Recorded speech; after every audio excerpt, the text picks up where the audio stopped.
الگ زندگی گزارتا. اس کے پاس گیا اور اس کو جا کے کہا کہ یہ 3 فکرے تو میں نے بنا دیے, 4تھا فکرہ میں نے نہیں بنایا, وہ تو بنا دے. اس نے وعدہ کر لیا. اب وہ کئی دن سوچتا رہا کہ 4تھا فکرہ کون سا بناؤں جو فٹ ہو جائے. 1 ہفتے کو اس نے وعدہ کیا تھا اور وہ کافر بڑا خوش تھا کہ میں 1 ہفتے کے بعد آؤں گا اور مسلمانوں کے پیغمبر کو بتاؤں گا کہ دیکھو تمہارے کلام کے ساتھ جیسا میں نے بھی کلام بنا لیا. چنانچہ 1 ہفتے کے بعد وہ سے جواب لے کے آیا. فکرہ کیا فٹ ہوا تھا؟ انا اعطیناک الکوثر فصلی لربک وانحر ان شانئک هو الابتر ما ھذا کلام البشر. یہ کسی بشر کا کلام نہیں. 18ویں تفسیر یہ ہے انہ الخیر الکثیر. چنانچہ ابن عباس رحمۃ اللہ علیہ رضی اللہ عنہ فرماتے ہیں کہ یہ تفسیر تمام تفاسیر پر مشتمل ہے. چنانچہ صاحب روح المعانی علامہ آیوسی اسی آیت کے تحت فرماتے ہیں کہ سب سے راجح قول یہ ہے کہ نبی علیہ السلام پر جو نعمتیں ظاہرہ تھیں یا باطنہ تھیں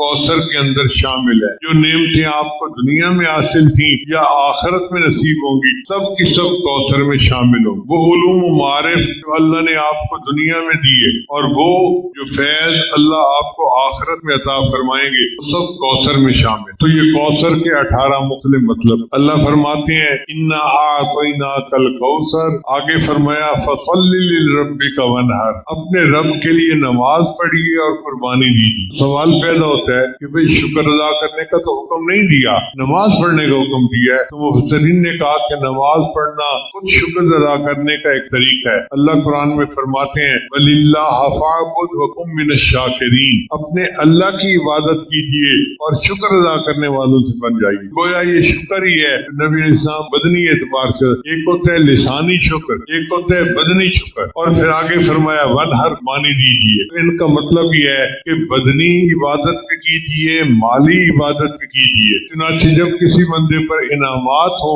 جب کسی بندے پر اللہ کی خاص مہربانیاں ہو, تو چاہیے کہ وہ مالی طور پر شکر ادا کرے, جسمانی طور پر بھی شکر.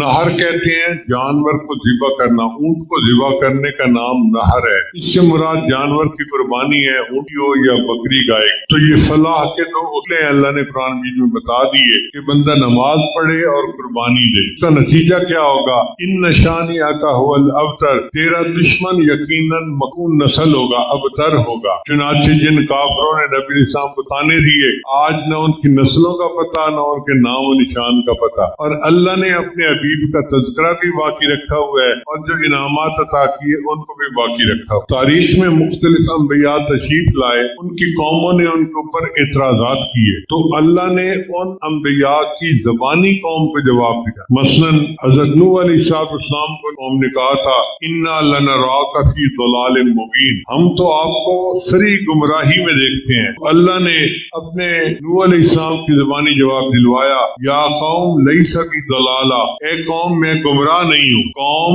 اعتراض کر رہی ہے, نبی علیہ السلام خود جواب دے رہے ہیں. حضرت ہود علیہ السلام کو قوم نے کہا کہ ان لراک فی صفاحہ. ہم تو تمہیں کم عقل دیکھتے ہیں, پاگل دیکھتے ہیں. تو نوح علیہ السلام نے جواب دیا یا قوم لیس بی صفاحہ. اے میری قوم میں کم عقل نہیں ہوں. حضرت موسیٰ علیہ السلام کو فرعون ملعون نے کہا تھا انی لاظنک یا فرعون مسحورا. اے موسیٰ میں تو تجھے سحر زدہ دیکھتا ہوں. تو موسیٰ علیہ السلام نے اس مردود کے تان کا جواب دیتے ہوئے فرمایا انی لاظنک یا فرعون مسحورا.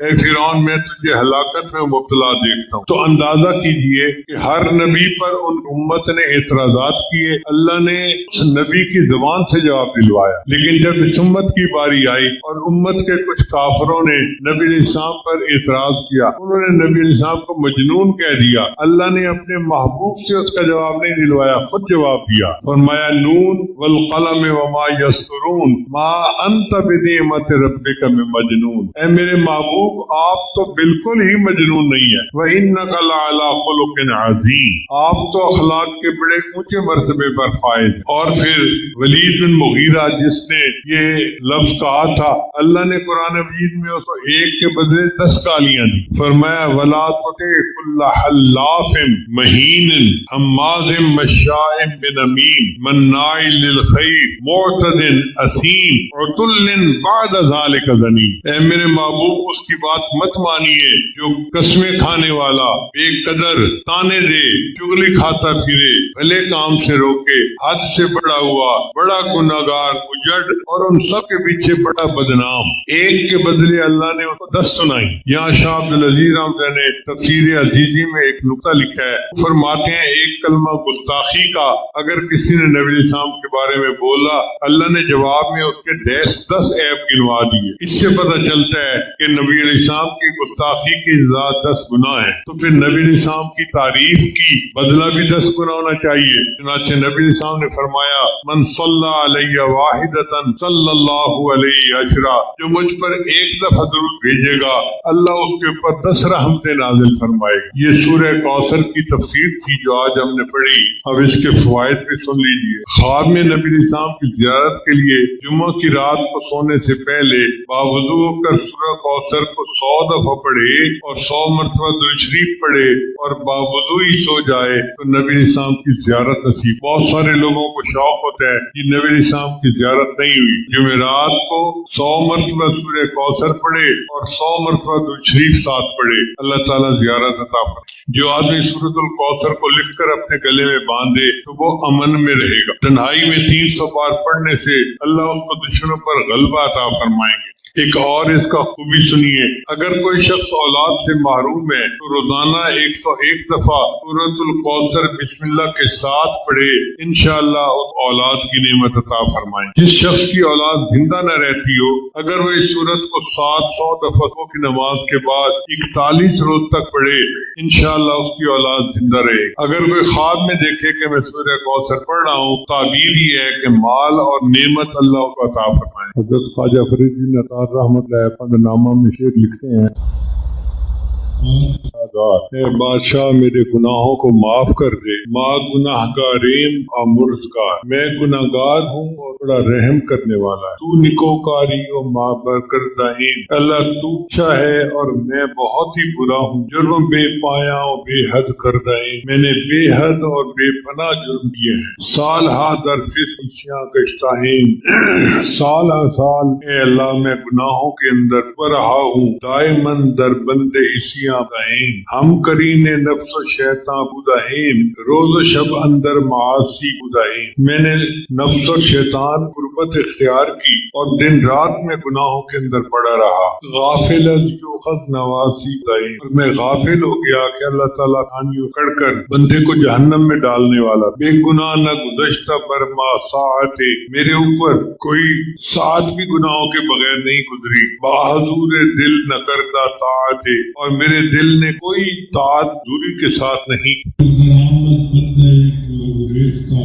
ہوا بندہ اب آپ کے دربار پہ حاضر ہے، آپ روی خود بحیثیاں ریختہ، میرے مولا مغفرت دارت امید از لطف، مغفرت فرما اپنے مہربانی کے ساتھ، ذات کے خود فرمود اے لا تقنط، اس لیے کہ تو نے خود کہا ہے کہ میرے بندوں کو اسے مایوس نہ ہونا۔ بنی اسرائیل کا ایک نوجوان تھا جو بہت گناہگار، اس کا واقعہ اس میں بات مکمل کرتا ہوں۔ وہاب ابن منبہ رحمۃ اللہ علیہ فرماتے ہیں، کانا فی زمن موسیٰ علیہ السلام شاب، موسیٰ علیہ السلام کے زمانے میں ایک نوجوان تھا، آتن بڑا سرکش تھا، مصرف علی نفسہ ہی اپنے نفس پہ بڑا ظلم کرتا تھا، وہ اتنا برا تھا کہ بستی کے لوگ سے تنگ آ گئے اور انہوں نے فیصلہ کر لیا تھا اب ہم نے اس بستی میں رہنے نہیں دے۔ اب آپ بتائیے کتنا بڑا گناہگار ہوگا کہ بستی کے لوگوں نے متفقہ طور پہ فیصلہ کیا کہ اس کو ہم نے بستی سے نکال دیں، چنانچہ اس نے پھر گناہ کا ارتکاب کیا، پھر بستی والوں نے مل کے مارا اور ذلیل و رسوا کر کے بستی سے دھکے دے کے نکال دیا، فاخرجوہ من بینہم لفعلہ، ساری بستی والوں نے اس کے برے کاموں کی وجہ سے اسے نکال دیا، فازرت الوفات فی خربۃ علی باب البلد، زمانے میں شہروں کے گرد فسیلیں ہوتی جیسے ہمارے ادارے کے گرد دیوار ہے اور اس کے دروازے ہوتے، جب انہوں نے دروازے سے دھکا دیا، دروازے کے سامنے ویرانہ تھا جہاں چند درخت تھے،